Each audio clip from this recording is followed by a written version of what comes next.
Assalamualaikum warahmatullahi wabarakatuh. Saudaraku yang dirahmati Allah, akhir zaman selalu menjadi perbincangan semenjak Rasulullah masih hidup hingga saat ini. Meski tak seorang pun yang tahu kapan datangnya, tetapi Rasulullah pernah menyebut tanda-tanda akan datangnya akhir zaman. Dan di antara sekian banyak tanda, salah satunya adalah kemunculan sosok Dajjal. Dalam salah satu hadis riwayat Ahmad yang sahih diriwayatkan, sesungguhnya saya telah mendengar Rasulullah SAW bersabda, Ad-Dajjal tidak akan keluar sampai manusia menjadi heran dengan perkaranya Ad-Dajjal, dan sampai para mubalik di atas mimbar-mimbar tidak memperingatkannya soal Ad-Dajjal. Salah satu tanda akan munculnya Ad-Dajjal atau petunjuk kiamat, manusia menjadi tidak peduli dengan perkara fitnah Ad-Dajjal tersebut. Bahkan para ulama meninggalkan kewajibannya untuk memperingatkan kaum muslimin akan dahsyatnya fitnah Ad-Dajjal dari atas mimbar dakwah. Dan yang lebih mengejutkan, ternyata istana Dajjal telah berdiri megah yang tertangkap Google Earth. Tetapi benarkah itu merupakan istana Dajjal? Simak video ini hingga akhir agar tidak tersesat. Jangan lupa juga dukung channel ini dengan klik like dan subscribe. Dalam sebuah hadis dari Abdullah bin Syafiq dari Muhjin bin Adra, Rasulullah bersabda di hadapan banyak orang, "Hari pembebasan, hari pembebasan, hari pembebasan," dan mengulanginya hingga 3 kali. Kemudian Nabi Muhammad SAW ditanya oleh salah seorang sahabat, "Apakah hari pembebasan itu?" Dijawab, "Dajjal, penipu pada akhir zaman. Dajjal akan datang, memanjat dan menetap di atas Jabal Habsyi sambil melihat ke arah Madinah dan bertanya kepada para pengikutnya, 'Adakah kamu melihat istana putih itu? Itulah Masjid Muhammad.' Sejak saat itu, selanjutnya Dajjal berusaha mendekati kota Madinah dan mencari jalan di setiap sudut. Tapi malaikat menghalanginya dengan pedang, dan Dajjal akan sampai ke tanah lapang Al-Jurf dan membuat kemah. Madinah akan mengalami gempa sebanyak 3 kali, dan orang munafik lelaki dan wanita keluar untuk menyertai Dajjal. Ini adalah hari pembebasan. Syekh Mustafa Al-Adawi dalam Sahih Al-Musnad, Hadis Al-Fitan. Yang patut dicatat, sebelumnya kota suci Madinah tidak pernah mengalami gempa sejak Rasulullah memasuki Madinah Al-Munawwarah ketika hijrah hingga akhir zaman. Kota Madinah tidak akan pernah mengalami gempa terkecuali ketika datangnya Dajjal laknatullah di depan gerbang Madinah Al-Munawwarah.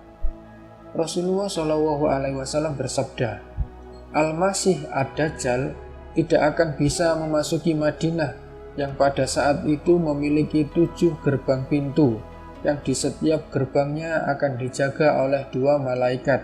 Hadis Sahih Bukhari. Bila Anda sekarang melihat peta Madinah Al-Munawwarah, saat ini akan terlihat 7 jalan utama untuk memasuki kota Madinah Al-Munawwarah. Ketujuh jalan tersebut yakni berasal dari Jeddah, Mekah, Rabigh, Bandara, Tabuk, dan 2 lagi dari wilayah sekitarnya. Dan jika kita sekarang ini melihat Masjid Nabawi tampak sangat besar dan megah, juga indah bagaikan istana putih, bahkan dilihat dari luar angkasa pun terlihat putih kemilau seperti yang diceritakan oleh Rasulullah SAW. Padahal saat Rasulullah SAW mengucapkan hadis di atas, saat itu Masjid Nabawi masih sangat sederhana, yang hanya terbuat dari lumpur basah berwarna kecoklatan dan juga batu bata, dan beratap pelepah daun kurma, tidak seperti sekarang yang sangat megah bak istana putih. Dalam sebuah hadis lain disebutkan, Abu Said meriwayatkan bahwa Rasulullah SAW bersabda, Dajjal akan tiba dan dia terlarang untuk memasuki kota Madinah. Dia akan tinggal di sebuah daerah bergarang di sekitar Madinah. Hadis Sahih Bukhari. Dan sangat mengejutkan, sekarang di pinggiran kota Madinah, tepatnya di Jabal Habsyi sekitar 12,5 km dari Madinah Al-Munawwarah, telah berdiri sebuah bangunan megah yang didirikan oleh Kerajaan Arab Saudi. Bangunan tersebut dikenal dengan nama resmi Kingdom Palace atau Istana Kerajaan Arab Saudi. Tetapi penduduk setempat menurut sumber di beberapa website resmi Saudi, blog dan YouTube menyebutnya sebagai Dajjal Palace atau Istana Dajjal. Jika Anda penasaran akan keberadaan bangunan Istana Dajjal ini, silahkan buka Google Maps, ketik di pencarian Google Map Dajjal Palace. Anda akan melihat bangunan megah yang berdiri di atas sebuah bukit. Banyak yang mengatakan bahwa bangunan tersebut dibangun di atas gunung bergaram, gunung yang mineralnya mengandung unsur garam, sebagaimana telah disabdakan oleh Rasulullah.